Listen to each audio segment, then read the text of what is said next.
ปีป้อนมาเพยมวยកំពតលេងព្រួយសមិទ្ធផលប្រងព្រាត13តុលា2021កំពតលេងព្រួយសមិទ្ធផលប្រងព្រាត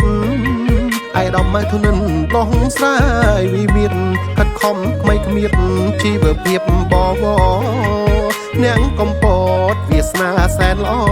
សមិទ្ធផលបន្តតកូនចៅខ្មែរកំពតអើយឈ្មោះ